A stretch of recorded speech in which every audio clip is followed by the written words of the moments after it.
Empezamos el tema de hoy dentro de los fundamentos de la doctrina de Cristo, es resurrección de los muertos.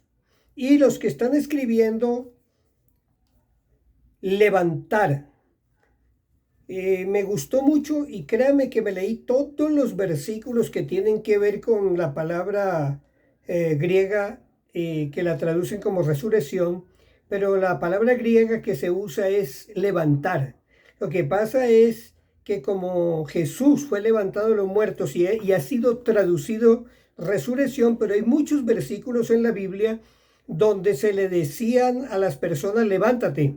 Levántate y camina. Y está usando la misma palabra de resurrección. Entonces, para leer la Biblia, quiero que tengan la mentalidad de lo que dice en sus originales. Lo que dice exactamente. Entonces, definiciones. Tengan ahí los versículos, los tengan en la Biblia. Vamos a leer prácticamente todo el capítulo de Primera de Corintios, capítulo 15. Y vamos a estar en Primera de Tesalonicenses capítulo 4. Vayan metiendo los papelitos ahí donde vamos a leer desde el versículo 13. Pero cuando vayamos a hablar de resurrección, quiero que tengan estas definiciones. Resurrección quiere decir o dice levantar. Levantar. Cuando se habla de resurrección se habla de levantar. Por eso es que en la Biblia se habla de resurrección de los muertos, porque en el original se dice levantarte de entre los muertos. Porque si tú estuvieras en una camilla, estuvieras en un chinchorro, estuvieras en un lugar y estuvieras así como que todo dormido, todo deprimido, entonces habría que decirte, levántate del chinchorro, levántate de esa cama. Ven, levántate. Ven que el Señor te va a alumbrar. Entonces, la palabra que se está usando es la misma, levantar, resucitar. Entonces, el contexto dice de dónde se está levantando. Entonces, resurrección, la palabra es levantar. Punto. Ahora, hablemos de muertos. Hay varias palabras, pero las que nos competen a nosotros, hay dos tipos de palabras que tienen que ver con muerte. ¿Ya? Una es muerte física y otra es muerte espiritual. Son dos palabras que se usan en el Nuevo Testamento, son diferentes, son muy específicas.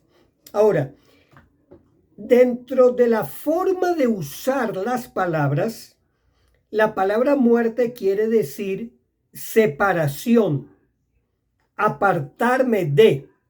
Por ejemplo, cuando Dios le dijo a Adán, no comas de ese fruto, ese es el conocimiento del bien y del mal. Ahora, dentro de las palabras hebreas, la verdadera traducción debería de ser el fruto de la benevolencia o de la destrucción.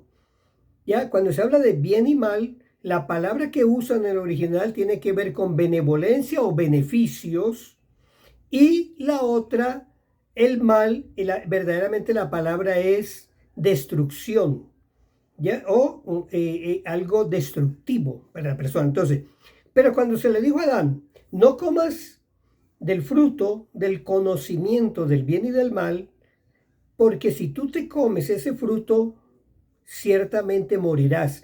Y si vamos a las traducciones, y la forma, el uso que se le está dando, lo que se le está diciendo es, no comas de ese fruto porque vas a quedar separado de mí. Si lo hablamos en la parte de hoy en día, la palabra que se está usando es, vas a quedar separado espiritualmente. O sea, va a quedar separado de Dios. Ahora, cuando Adán escoge creerle. Ahora, escúcheme en esta partecita antes de leer Romanos 5:17. Cuando Adán escucha a Dios, pero después escucha a la serpiente, y la serpiente le dice, no, lo que Dios dijo no es así. Eso no es así. Como que dice, eso es mentira. No vas a quedar separado de él. Lo que pasa es que cuando te comas ese fruto, vas a estar con el conocimiento de Dios. Por ti mismo vas a conocer el bien y el mal. Y cuando Adán toma una decisión, es la decisión de, oye, serpiente, me gusta más lo que tú estás diciendo, te voy a creer a ti. Y llega Adán, le da la espalda a lo que Dios ha dicho y mira a lo que la serpiente está y camina en pos de la palabra de la serpiente. El pecado que recibe Adán tiene que ver sobre la fe. Adán niega la fe, deja de ser persuadido por lo que Dios dice y al mirar a la serpiente, él acepta ser persuadido por lo que dijo Satanás que estaba en la serpiente. Cuando él se aparta, él se separa de Dios y se separa entonces de la naturaleza, de lo que él es, de la presencia de él. Entonces, se separa de la sabiduría, se separa del ágape, se separa de la gloria, se separa de todo lo que Dios representa y queda vacío. Pues, al quitársele la gloria, porque Adán estaba vestido de gloria, entonces se ve el cuero pelado y ahí es donde él comienza a colocar las maticas aquellas que ustedes conocen que de la higuera. Él comienza, no es que se tapa el sexo, él empieza a cubrirse el cuerpo porque él quedó sin gloria, quedó sin vestido. Entonces, ¿cuál es el pecado? El pecado es no aceptar lo que Dios dijo. Ahora bien, de acuerdo a eso, entonces la naturaleza de Satanás lo invade, lo llena, ese espíritu que queda vacío de la gloria de Dios, entonces se llena con la naturaleza de Satanás. Hay un principio espiritual. Tú tienes que ser lleno de algo. O tu espíritu está lleno de la gloria de Dios o está lleno de la esencia maldita de Satanás. Por eso es que a partir de ese momento, Adán recibe toda la esencia de maldición y él queda muerto, o sea, queda separado de Dios. Aunque Dios quiera abrazarlo, no puede. Por eso es que cuando se acerca Dios a él, viene como al rescate y se inicia. Un día vamos a estudiar muy pormenorizadamente lo que son los pactos de sangre. Ahí es donde se inicia el que Dios empiece a cubrir los pecados para poder abrazarlo, para poder bendecirlo, para poder darle herencia con la sangre de un inocente, por decirlo así. Entonces comienza aquello de que en la impartición, el pecado de Adán queda cubierto con la sangre de aquel inocente y la muerte de ese inocente cubre el pecado y ya él puede hablar con Dios porque el pecado queda cubierto, pero queda cubierto, no se le quita, queda cubierto. Y cada vez que peca, otra vez tiene que buscar un animalito y sigue cubriendo hasta que llega Jesús y Jesús se lleva los pecados sobre su cuerpo y él paga el precio. Bien. Romanos capítulo 5, versículo 17. Dice, la muerte reinó porque un solo hombre pecó, pero los que han recibido en abundancia el generoso amor de Dios, con mucha más razón ahora, tendrán vida y reinarán. Ellos recibieron su aprobación mediante un solo hombre, Jesucristo. En la Reina Valera nos habla de que por un solo hombre fuimos separados. La acción de un solo hombre hizo que toda la humanidad quedara separada de Dios. Todos pecaron porque Adán engendró la maldición y la maldición se pasó a todas las personas. Todos pecaron, o sea, todos tienen la esencia maldita de separación de Dios. No pueden acercarse a Dios. Pero hubo otro hombre, un segundo Adán, o sea, el representante de la humanidad, se le llama el segundo Adán. Él pagó el precio. Ahora, por ese hombre, ahora todos los que crean en él vuelven a estar en paz con Dios. Así tal cual, ¿sí? Entonces, explico desde aquí por lo siguiente. Todo el capítulo 5, y especialmente desde aquí, está hablando de cómo es que Jesús limpia todo, paga todo, y gracias a lo que Él hizo, la humanidad ahora sí puede acercarse a Dios. Pero la palabra que usa es, bueno, entonces, la palabra es, todos los hombres están separados de Dios. La palabra en la traducción que tenemos es, todos los hombres están muertos espiritualmente.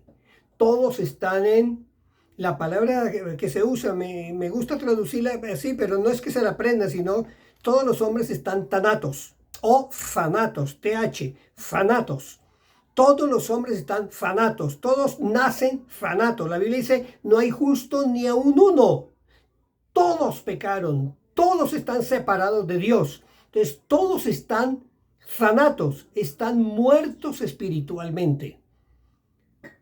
Cuando Jesús paga el precio, Él es el primero que resucita de entre los muertos. La palabra siempre será, Él es levantado de entre los muertos. Pero cuando Él se levanta de entre los muertos, es porque Él pasó por un juicio, Él pasó por toda una serie de llevar maldiciones, enfermedades, llevar una serie de cosas sobre sí mismo. Y cuando llega el momento, Él también queda separado de Dios. Cuando el pecado y las maldiciones se van sobre Él, porque maldito todo aquel que es colgado en un madero, cuando todo esto cae sobre Él, entonces Dios se separa.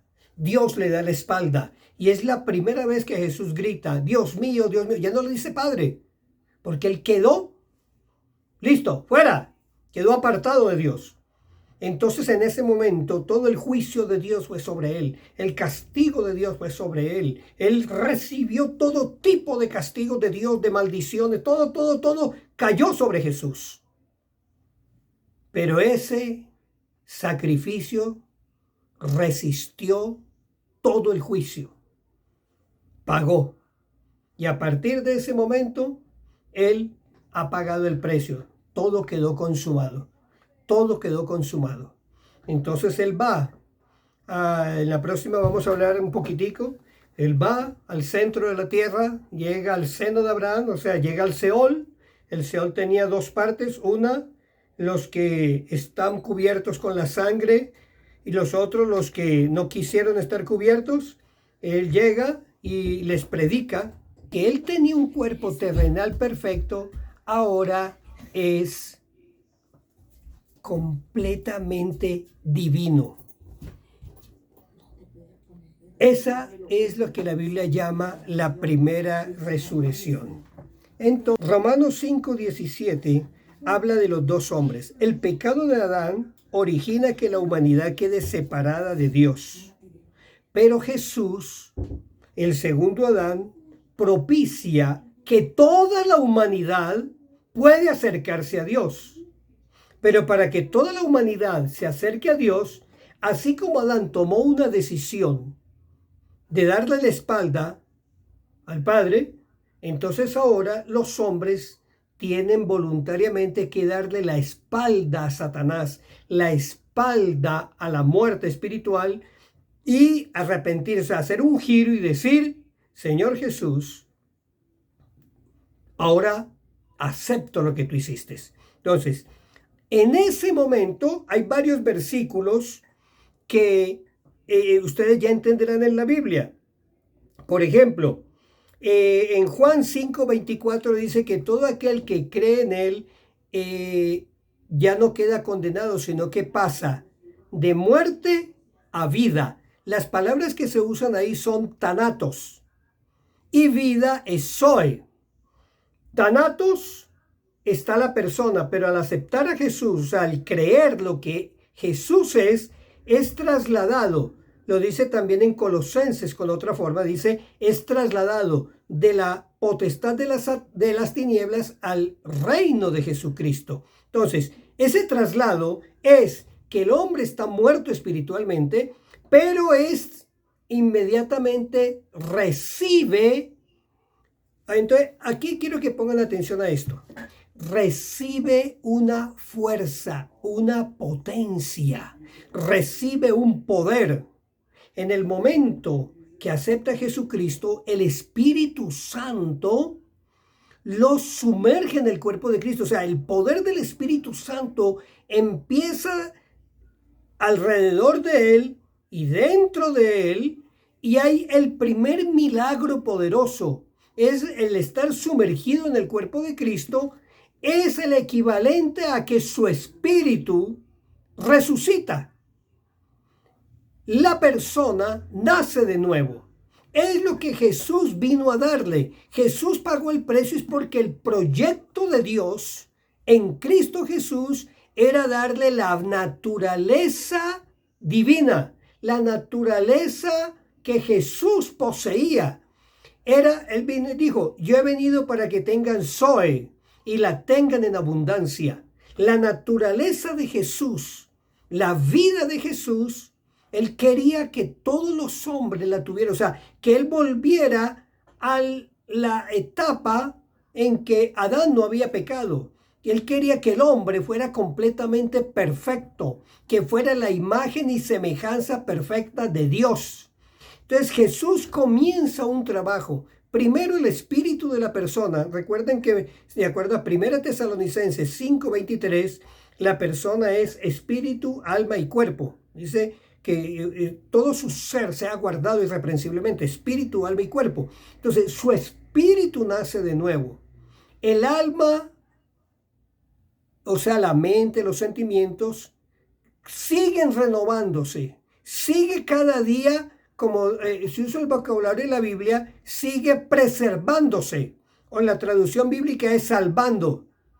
Sigue salvando sus almas, o sea, sigue preservándose, sigue cuidándola. En la otra parte de la Biblia, en Romanos 12:2, dice, la renovación de la mente hace que nosotros nos transformemos cada día para poder conocer la voluntad de Dios, que es buena, agradable y perfecta. Entonces, en Juan 5:24 habla de que pasa de muerte, Thanatos, pasa a Zoe, a la vida de Cristo, a la naturaleza de Cristo. Colosenses 1:13 también se lo está diciendo, que es trasladada de la potestad de las tinieblas al reino de Jesucristo. ¿Sí? Ahora bien, 2 de Corintios 5:17, cuando habla de una nueva creación, se está refiriendo a eso. Entonces, como en este tema estamos hablando de la resurrección, de la primera resurrección es la de Jesucristo. Él es las primicias. En la palabra que se usa, primicias, es primero frutos. Primero frutos. Él es el primer fruto. Cuando se habla de que Jesús es el primero de la nueva creación, se está hablando que Él es el primero que resucita. Es la primera resurrección. Cuando Él da la vuelta y mira a la humanidad y le dice, todo aquel que cree en mí, o sea, el que acepta el pacto de Jesús, tiene Zoe por una eternidad. Entonces, todo aquel que comienza a creer en el pacto de sangre, todo aquel que empieza a creer en lo que Jesús hizo en la cruz del Calvario, comienza a nacer de nuevo. Otro vocabulario sería, comienza a resucitar. Primero su espíritu resucita. Por eso es que en Colosenses capítulo 3 dice, si tú ya resucitaste, o sea, está hablando de otra forma de cómo renovar la mente, cómo renovar su alma para que siga cada día en la madurez de un hijo de Dios. Ya no sea un niño bebé, ya no sea un niño caminador, ya no sea un párvulo, sino que cada día esté creciendo, creciendo, creciendo. Entonces, una de las formas es, si tú naciste de nuevo, el vocabulario es, si tú fuiste levantado de entre los muertos, coloca toda tu atención, coloca todos tus pensamientos. La palabra que usan en Colosenses capítulo 3, frodema, es toda tu alma, todos tus sentimientos, todo tu pensamiento. O sea, enfócate completamente en las cosas que están arriba. donde está Cristo sentado a la diestra de Dios y comienza a darle instrucciones cómo hacer morir los deseos de la carne, todos esos hábitos pecaminosos, todo eso, cómo hay que hacerlos morir cada día. Pero le está diciendo que tú ya fuiste resucitado, o sea, tú ya eres un hijo de Dios, ya conoces todo esto. Entonces, tú eres un resucitado. Vamos bien hasta aquí. 1 Tesalonicenses,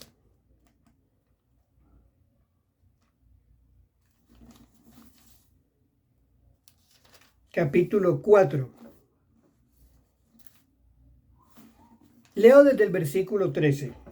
Hermanos, queremos que sepan lo que va a suceder con los muertos para que no estén tristes como los demás que no tienen esperanza.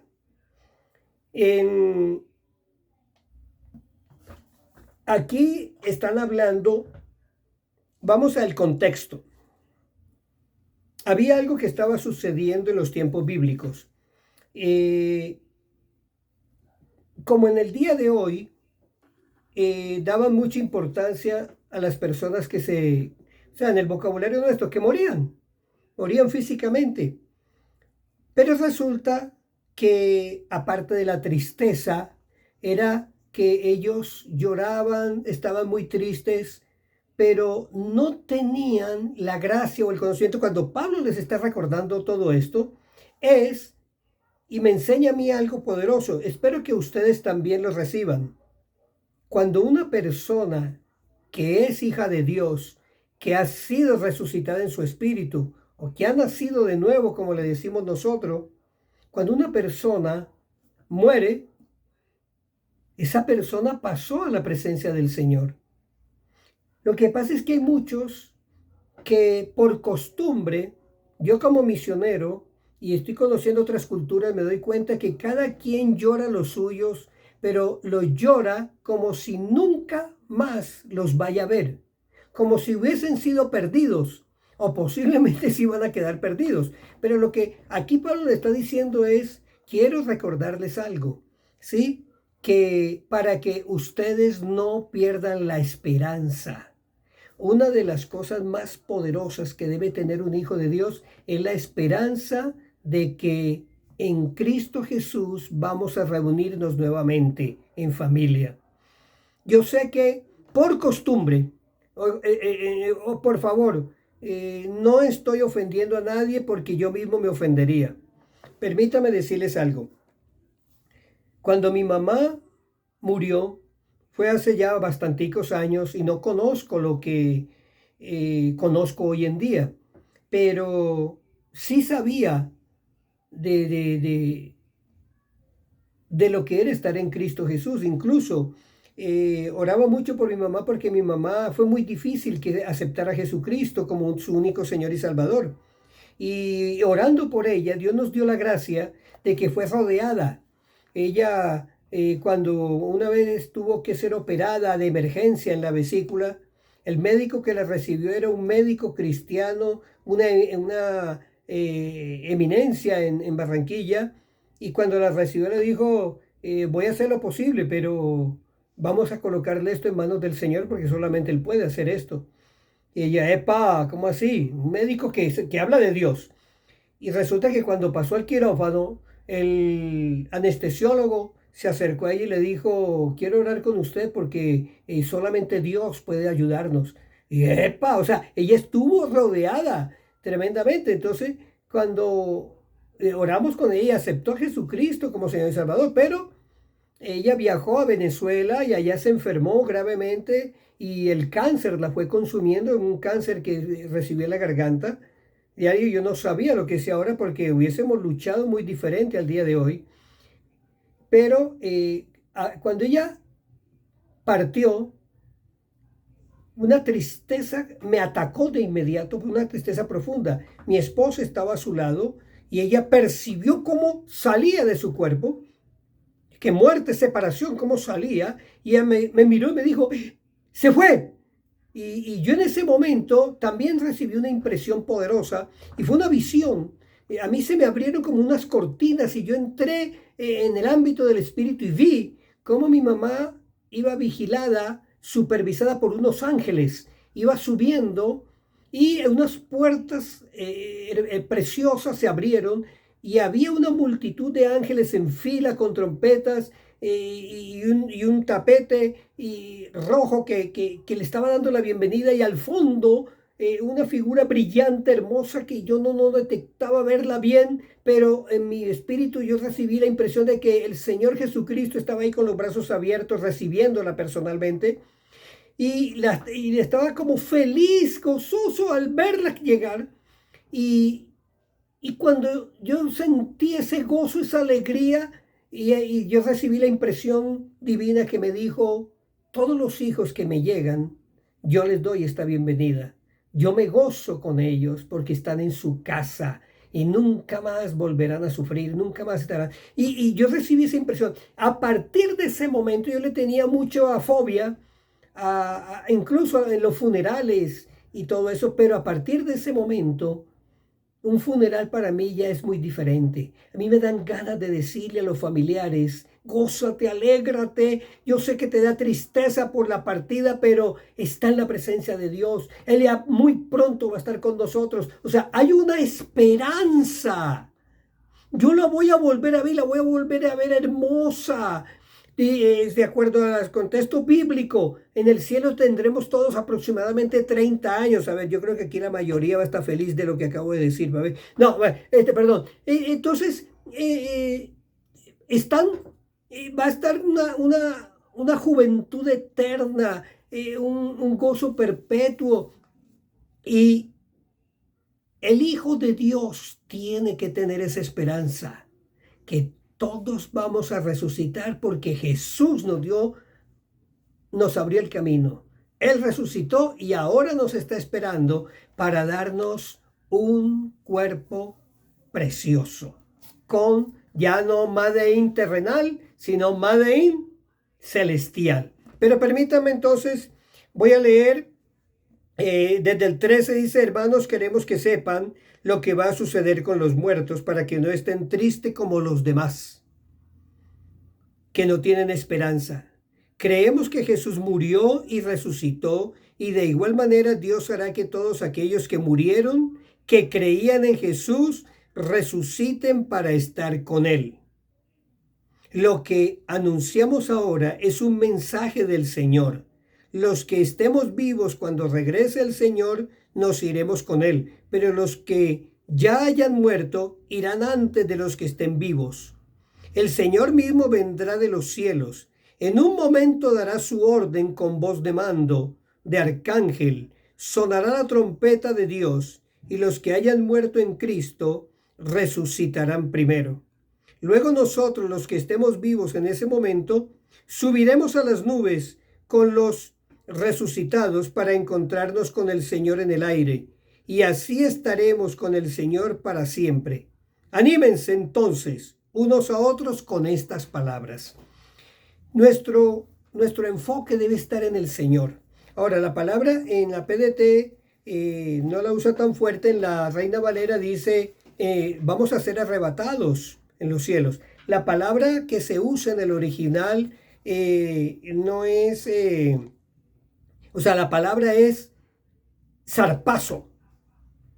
Jesús dará un arrebato, va a coger a su iglesia y la va a separar del mundo, la va a tomar. Entonces, de acuerdo a esto, pues no voy a hacer todo el estudio extenso, pero sí son unas cositas, lo digo, es porque aún yo conozco unos amigos que amo mucho, son amigos y son hermanos en la fe, pero hay algunos que todavía tienen dudas de que el arrebatamiento va a ser después de la tribulación. Dentro de 8 días vamos a hablar de esto, pero y hay otros que creemos, de acuerdo a lo que estamos leyendo, que es que el arrebatamiento será antes de la tribulación y de la gran tribulación.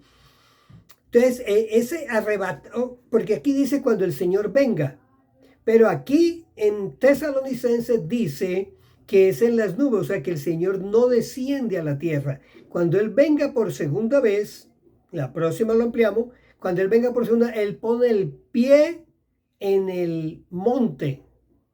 Y cuando dice que Él venga por segunda vez, Él viene con sus santos, o sea, viene con la iglesia. Aquí Él está llamando a la iglesia, pero cuando Él venga por segunda vez, viene con la iglesia. Repito, aquí en Tesalonicenses se está hablando de arrebatar. La iglesia va a subir. ¿En qué forma? En Tesalonicenses dice, primero, los muertos, los necros. La palabra que está usando ahí, necros, son los cadáveres. Cadáveres. Dice, los cadáveres serán levantados. Los cadáveres que están en el Señor. O sea, los cadáveres que fueron de un hijo de Dios, que son cristianos. Pero los cadáveres está hablando acerca de los necros, cadáver. Cadáver se le llama al capuchón o al estuche que una persona dejó. Cuando uno es separado, el espíritu y el alma de la persona va a la presencia del Señor y queda el estuche. Entonces, ese estuche puede haber sucedido algo, se le llama necros, es al cadáver que fue sepultado y se hizo polvo. Algunos dicen, no estoy hablando groseramente ni descaradamente, estoy hablando que se lo comieron los gusanos, no estoy hablando mentira, lo que pasa es que yo sé que suena feo. A los que se lo comieron los gusanos y se volvieron polvo. Hay otros que fueron cremados y se hicieron polvo. Es lo mismo, yo no tengo nada en contra de esto ni de aquello. Hay unos que acostumbran a sepultar los muertos y hay otros que los queman.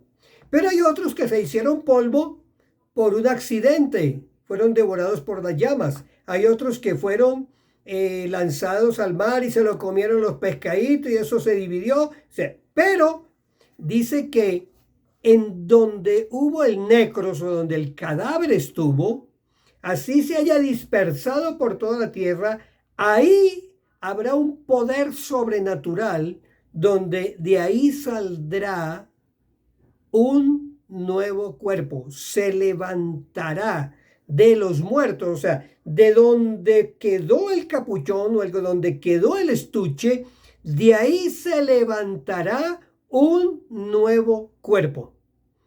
¿Ya? Entonces hay algunos que serán polvo y hay otros que ni esquirlas de polvo, pero ahí estuvo un cadáver y de ahí se levantará y será el vestido de la persona que está con Jesús. Entonces, en los aires, Jesús vestirá a los que están con él.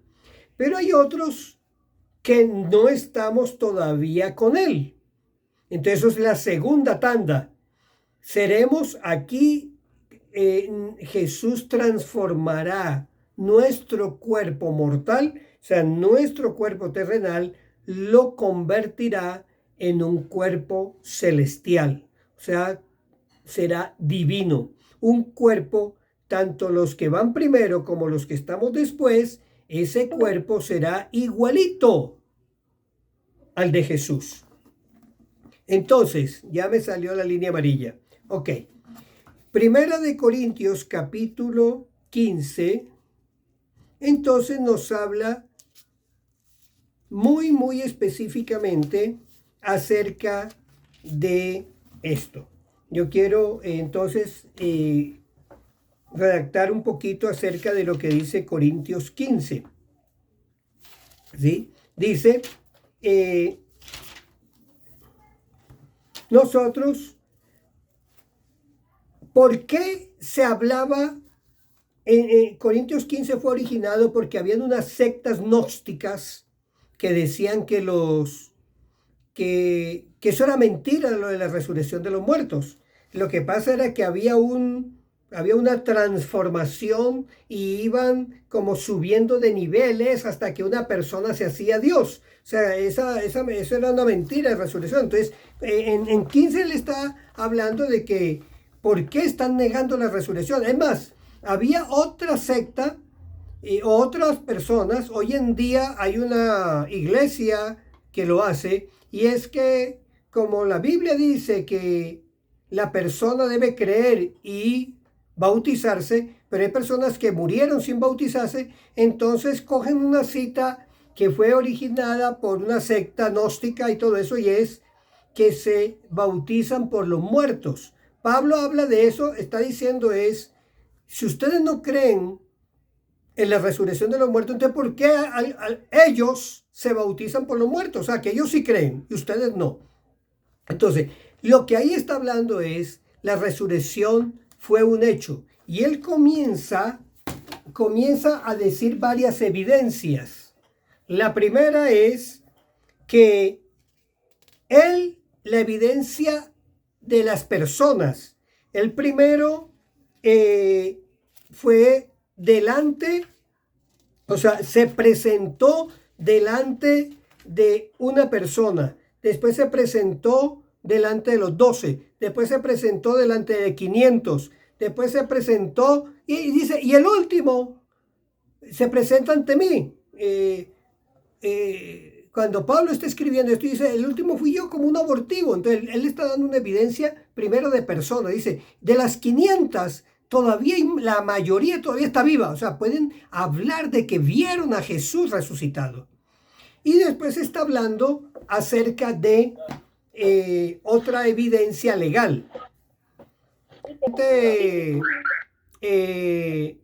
Lección o en la siguiente parte, vamos a dar la parte final voy a empatar la parte de resurrección con los juicios, porque en el último juicio hay la otra resurrección, que es la resurrección de los no creyentes. ¿Cómo es que resucitaron? Pero voy a empatarlo. Voy a hacer un énfasis acerca de la resurrección en el arrebatamiento y la resurrección personal, que desde ya todos ustedes que son creyentes ya fueron resucitados en su espíritu.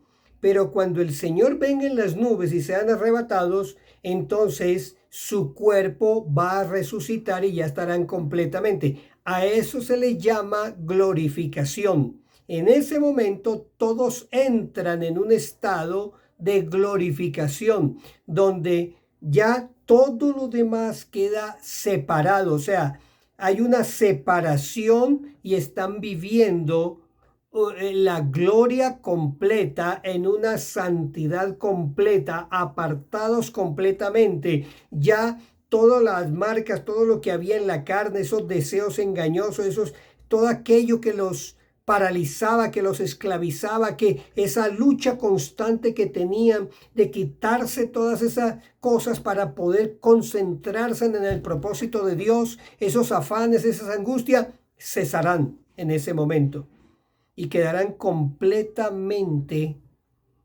libres para hablar con Dios cara a cara.